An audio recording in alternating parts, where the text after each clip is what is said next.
అందరూ ఎలా ఉన్నారు?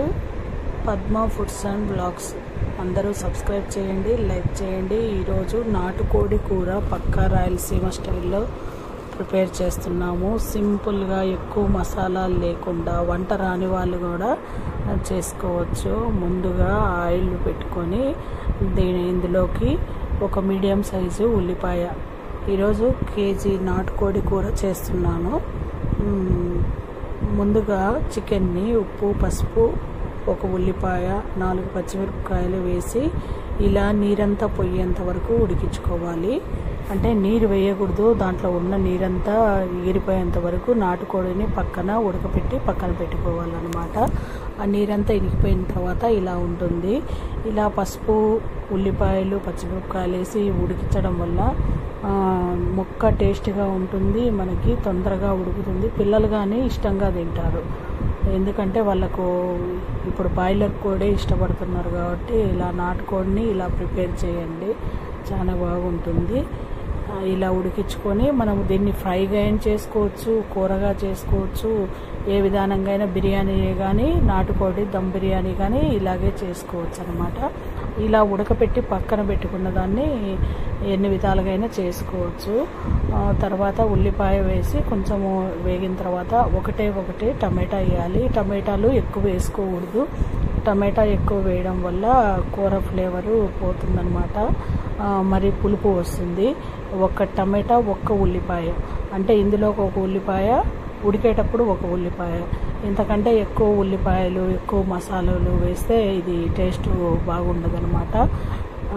ఇది మేమైతే ఇలాగే చేస్తాము. మీరు కానీ ఇది ట్రై చేసి చూడండి, చాలా బాగుంటుంది. ఎగటు కొట్టకుండా నాటుకోడి కూర తినాలని ఇష్టంగా ఉంటుందన్నమాట. ఇప్పుడు ఇందులోకి 2 టేబుల్ స్పూన్లు అల్లం వెల్లుల్లి ముద్ద వేయాలన్నమాట. కేజీ కాబట్టి 2 టేబుల్ స్పూన్లు, అదే ½ కిలో అనుకో 1 టేబుల్ స్పూన్ సరిపోతుంది.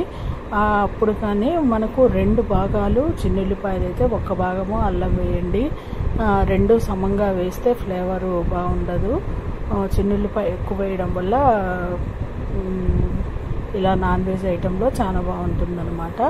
అల్లము 1 భాగం వేసుకోండి, 2 భాగాలు చిన్నుల్లిపాయ వేసుకొని మిక్సీ పట్టుకోండి ఎప్పటికైనా.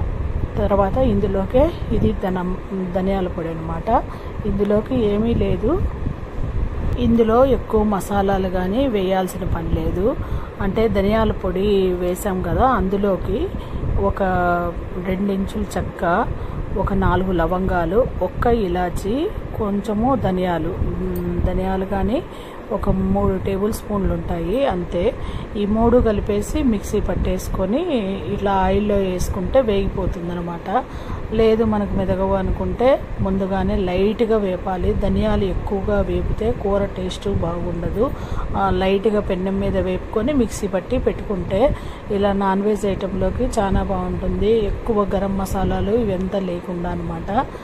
ఇవి పాత రోజుల్లో అమ్మమ్మల కాలము అటువా ఇవి ఇలాగే చేసుకునే వాళ్ళు, ఎక్కువ మసాలాలు లేకుండా చాలా టేస్టీగా ఉంటుంది. మీరు ఇంత తక్కువ మసాలాతో ఇది ఏం కూర అని అనుకోవద్దండి, కానీ ట్రై చేయండి, చాలా బాగా వస్తుంది. దీనికి ఇంతే మసాలా అనమాట. కొంచెం ఆయిల్లో వేసేసి ధనియాల పొడి, కారం మీరు తగినంత వేసుకోండి, ఎందుకంటే చికెన్ ఉడికేటప్పుడు కొంచెం పచ్చిమిరపకాయలు వేసాం కదా, అందుకు కారము తగినంత వేసుకోవాలి. నాటుకోడిలోకి కొంచెము కారం వేస్తేనే బాగుంటుంది, నాన్ వెజ్ ఐటమ్ కాబట్టి.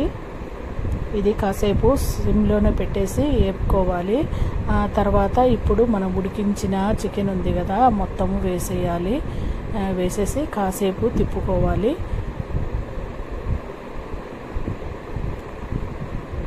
ఎక్కువగా అవసరం లేదు, కాకపోతే నాటుకోడికి కొంచెము వాటర్ ఎక్కువగానే పడుతుందన్నమాట. ఎందుకంటే ఇది నీళ్లు ఎక్కువగా ఉంటేనే ఈ కూర టేస్ట్ బాగుంటుంది.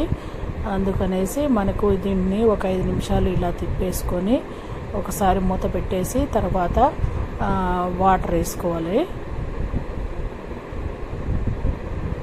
ఇలా ముదురు కోడి అయినా కానీ, కోళ్ళు కొంచెం ముదురుగా ఉంటాయి కదా, అవైనా కానీ ఇలా చేసుకోవడం వల్ల బాగా ఉడుకుతాయి అన్నమాట. ఇప్పుడు ముక్క మునిగేంత వరకు వాటర్ వేసుకోవాలి. ఇంకా ఇందులోకి ఇంకేం వేసేది లేదు. ఇది ఒక 10 నిమిషాల సేపు మనము ముక్కను బట్టి ఉడికించుకోవాలి. ఎందుకంటే ముక్కకొక్కటి కారం పడితే సరిపోయిద్ది.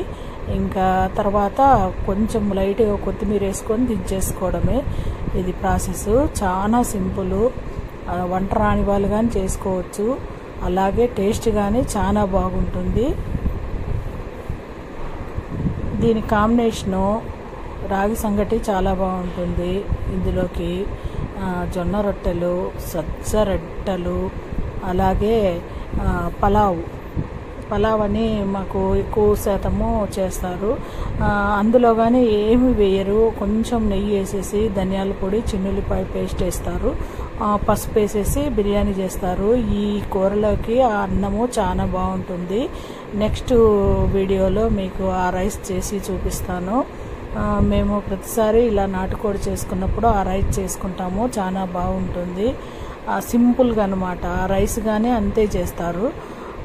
దానివల్ల దీనికి కాంబినేషను మనం ఎంత తిన్నా వెగుటు అనుకోకుండా, గ్యాస్ లేకుండా అసలు చాలా బాగుంటుంది. ఈ మెథడ్లో మీరు కానీ ట్రై చేయండి. అందరూ లైక్ చేయండి, సబ్స్క్రైబ్ చేయండి. ఇది ట్రై చేసి కామెంట్స్ కానీ చెప్పండి ఎలా వచ్చింది అనేసి.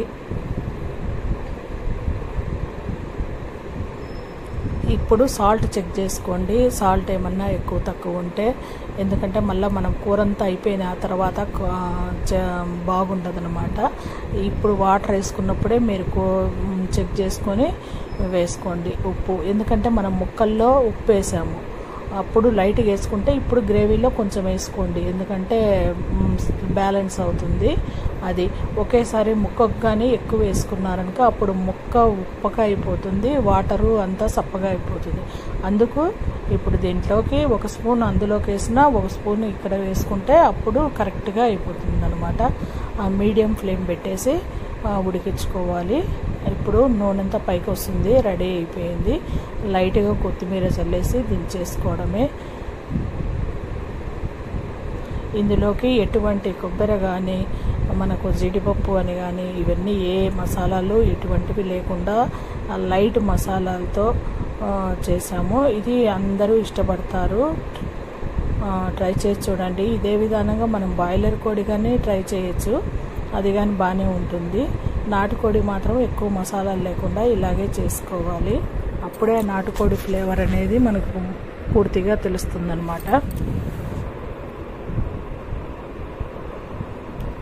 ఇప్పుడు మీకు గ్రేవీ కానీ మీకు తేడా తెలియదు అనమాట. అంటే అంత బాగుంటుంది. ఇదిగోండి పలావ్ రైసు, నాటుకోడి చికెను, ఇది వెరీ వెరీ టేస్ట్. అందరూ ఇంతవరకు చూసినందుకు థ్యాంక్స్. అందరూ లైక్ చేయండి, సబ్స్క్రైబ్ చేయండి. మంచి మంచి వీడియోస్తో మేము ముందుకు వస్తాను.